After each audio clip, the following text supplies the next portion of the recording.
جب سورج لپیٹ لیا جائے گا اور جب تارے بے نور ہو جائیں گے اور جب پہاڑ چلائے جائیں گے اور جب بیانے والی اونٹنیاں بیکار ہو جائیں گی اور جب وحشی جانور جمع کیے جائیں گے اور جب دریا آگ ہو جائیں گے اور جب روحیں بدنوں سے ملا دی جائیں گی اور جب اس لڑکی سے جو زندہ دفنا دی گئی ہو پوچھا جائے گا کہ وہ کس گناہ پر مار دی گئی، اور جب عملوں کے دفتر کھولے جائیں گے اور جب آسمان کی کھال کھینچ لی جائے گی اور جب دوزخ کی آگ بھڑکائی جائے گی اور بہشت جب قریب لائی جائے گی،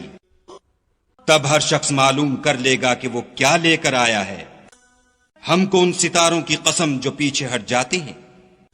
اور جو سیر کرتے اور غائب ہو جاتے ہیں، اور رات کی قسم جب ختم ہونے لگتی ہے اور صبح کی قسم جب نمودار ہوتی ہے، کہ بے شک یہ قرآن فرشتہ عالی مقام کی زبان کا پیغام ہے جو صاحب قوت مالک عرش کے ہاں اونچے درجے والا سردار اور امانت دار ہے۔ اور مکے والو تمہارے رفیق یعنی محمد صلی اللہ علیہ وآلہ وسلم دیوانے نہیں ہیں، بے شک انہوں نے اس فرشتے کو آسمان کے کھلے یعنی شرقی کنارے پر دیکھا ہے، اور وہ پوشیدہ باتوں کے ظاہر کرنے میں بخیل نہیں، اور یہ شیطان مردود کا کلام نہیں۔ پھر تم کدھر جا رہے ہو؟ یہ تو جہان کے لوگوں کے لیے نصیحت ہے،